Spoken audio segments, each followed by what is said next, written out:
ప్రియమైన దేవుని బిడ్డలారా, మీకు శుభములు వందనములు తెలియజేస్తున్నాను. అనుదిన ధ్యానమునకు స్వాగతం. సమూయేలు 2వ గ్రంథం 20వ అధ్యాయం ఈ దిన మన ధ్యానాంశంగా ఉన్నది. ఈ అధ్యాయంలోని 3వ వచనాన్ని మీరు చూడండి. మొదటి మాట నేను జ్ఞాపకం చేస్తున్నాను. దావీదు యెరూషలేములోని తన నగరుకి వచ్చి. David return to Jerusalem. దావీదు తిరిగి యెరూషలేములో తన నగరుకు రావటానికి కేవలం భౌతిక సంబంధమైనటువంటి ఒక రెస్టరేషనే కాదు ఇది. అంతకు మించి ఆత్మ సంబంధమైన పునరుద్ధరణ కూడా. మనకు బయట కనిపించడానికి 19వ అధ్యాయంలో యోవాబు చేసినటువంటి పని కానివ్వండి, సిమి తనతో ఉన్న 1000 మందితో దావీదును అనుసరించడం కానివ్వండి, లేదా మెఫీబోషెత్ రావడం కానివ్వండి, బర్జిల్లయి కానివ్వండి, ఇలాగ భౌతికంగా అనేకులు రాజును ఎదుర్కొని వెల్కమ్ చెబుతూ తిరిగి తన రాజరికానికి రావటానికి వాళ్ళు అనుసరించి ఉండవచ్చు. కానీ అన్నిటికి మించి దేవుడు ఇచ్చిన వాగ్దానము ప్రాముఖ్యమైంది. పౌలు రోమీలతో మాట్లాడుతున్నప్పుడు 8వ అధ్యాయంలో 28వ వచనంలో, దేవుని ప్రేమించు వారికి అనగా ఆయన సంకల్పము చొప్పున పిలువబడిన వారికి మేలు కలుగుటకై సమస్తము సమకూడి జరుగుచున్నవని ఎరుగుదుము. కనుక వీరందరూ తిరిగి దావీదు రాజు అయ్యేదానికి దేవుని చేత వాడబడినటువంటి ఒక బలమైన పాత్రలు.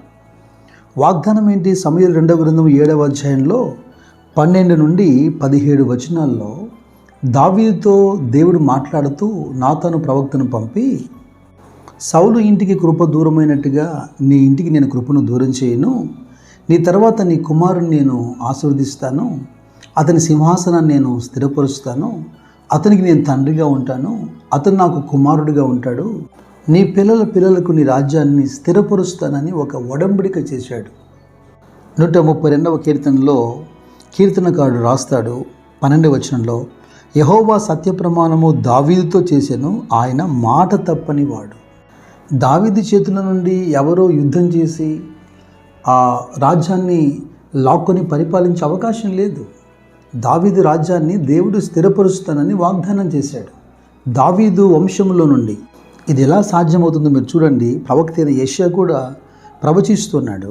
9వ అధ్యాయంలో 7వ వచనము, ఇది మొదలుకొని మితి లేకుండా దానికి వృద్ధియు క్షేమమును కలుగునట్లు సర్వకాలము దావీదు సింహాసనమును రాజ్యమును నియమించును, న్యాయము వలనను నీతి వలనను రాజ్యమును స్థిరపరచబట్టుకు అతడు సింహాసనాసీనుడే రాజ్యపాలన చేయును, సైన్యములకు అధిపతికి యెహోవా ఆసక్తి కలిగి దీన్ని నెరవేర్చును. యెషయా ఎవరి గురించి ప్రవచిస్తున్నాడు?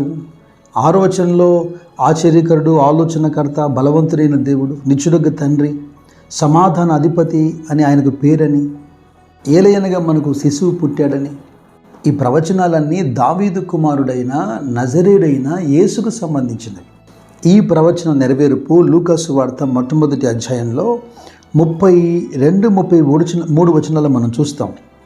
అతడు గొప్పవాడై సర్వోన్నతుని కుమారుడు అనబడును, ప్రభువైన దేవుడు ఆయన తండ్రి అయిన దావీదు సింహాసనమును ఆయనకిచ్చును. క్రీస్తు జననానికి సంబంధించి దేవుని యొక్క దూత మరియతో మాట్లాడుతున్నప్పుడు చెప్పబడిన మాట ఇది. ఆయన యాకోబు వంశస్థులను యుగయుగములు ఏలును, ఆయన రాజ్యము అంతము లేనిది ఉండునని ఆమెతో చెప్పాను. ప్రకటన గ్రంథం 5వ అధ్యాయము 5వ వచనంలోను, 22వ అధ్యాయం 16వ వచనంలోను, 22:16లో క్రీస్తు మాట్లాడుతూ ఆయనే అంటాడు, నేను దావీదు వేరు చిగురును సంతానమును అని. Jesus is the lion of JUDA, the root of David. ఇలాగున క్రీస్తు దావీదుకి ఇచ్చిన వాగ్దానమును స్థిరపరచవలసి ఉన్నది. సమూయేలు 2వ గ్రంథం 16వ అధ్యాయంలో 12వ వచనంలో, శాపమునకు బదులుగా యెహోవా నాకు మేలు చేయనేమో అన్న దావీదు పశ్చాత్తాపములో నుండి, అనగా దేవునికి దావీదుకు మధ్యలో జరిగిన ఆత్మ సంబంధమైన పునరుద్ధరణ కారణంగా భౌతికంగా తిరిగి రాజ్యము పునరుద్ధరించబడింది. ఈ అధ్యాయం ధ్యానిస్తుండగా ఒక 3 మాటలు నేను మీ ముందు ఉంచాలని ఇష్టపడుతున్నాను. అదేంటంటే రిపెంట్, 2వది రికన్సైల్, 3వది రెస్టరేషన్. 1 క్షమాపణ, 2వది సమాధాన పడటం, 3వది కోల్పోయినది తిరిగి పొందటం లేదా పునరుద్ధరించబడటం. దినవృత్తాంతము 2వ గ్రంథము 7వ అధ్యాయం 14వ వచనంలో దేవుడు అంటాడు, నా పేరు పెట్టబడిన నా జనులు తమ్మును తాము తగ్గించుకొని ప్రార్థన చేసి నన్ను వెదికి తమ చెడు మార్గములను విడిచిన యెడల ఆకాశము నుండి నేను వారి ప్రార్థన విని వారి పాపమును క్షమించి వారి దేశమును స్వస్థపరచుదును అని. ఇదే మాటలు యోవేలు గ్రంథం 2వ అధ్యాయంలోను, హోషేయ 14:1లోను, ఇక కొత్త నిబంధనలో యోహాను భక్తుడు తన పత్రికలో మొదటి పత్రికలో 1వ అధ్యాయము 7వ వచనం 9వ వచనాలు కూడా మనము మన పాపములను ఒప్పుకుని ఎడల అని రాస్తున్నాడు. ఆయన నమ్మదగిన వాడు, నీతిమంతుడు గనక మన పాపములను క్షమించి సమస్త దుర్నీతి నుండి మనల్ని పవిత్రులుగా చేయును. ఇలాగన క్రీస్తు యేసు యొక్క రక్తము ద్వారా మన పాపములకు క్షమాపణ పొందిన మనము పౌలు కొరింథీయులతో మాట్లాడుతున్నప్పుడు 2వ పత్రిక 5వ అధ్యాయంలో 17, 18, 19 వచనాల్లో అంటాడు కదా, క్రీస్తు ద్వారా మనము తండ్రితో సమాధానపరచబడుతున్నామని. ఎఫెసీయులతో కూడా పౌలు మాట్లాడుతున్నప్పుడు 2వ అధ్యాయంలో అంటాడు, అంటే మునుపు మన ప్రాచీనమైన ప్రవర్ధనను బట్టి దైవోగ్రతకు లోనై చచ్చిన వారమై ఉండగా దేవుడు మన పట్ల కనపరిచినటువంటి ఆయన ప్రేమను బట్టి క్రీస్తు ద్వారా మనల్ని బ్రతికిస్తున్నాడని. ఈ విధంగా కడగబడి సమాధానపరచబడి, ఇక 3వదిగా ఆయన కుమారులుగా, ఆయన పిల్లలుగా, హక్కుదారులుగా, వారసులుగా పునరుద్ధరించబడ్డాం. యోహాను సువార్త 1వ అధ్యాయంలోనే 12వ వచనంలో ఈ మంచి మాట వినండి. తన్ను ఎందరు అంగీకరించుతారో వారందరికీ, అనగా తన నామమందు విశ్వాసం ఉంచిన వారికి దేవుని పిల్లలగుటకు ఆయన అధికారం అనుగ్రహించెను.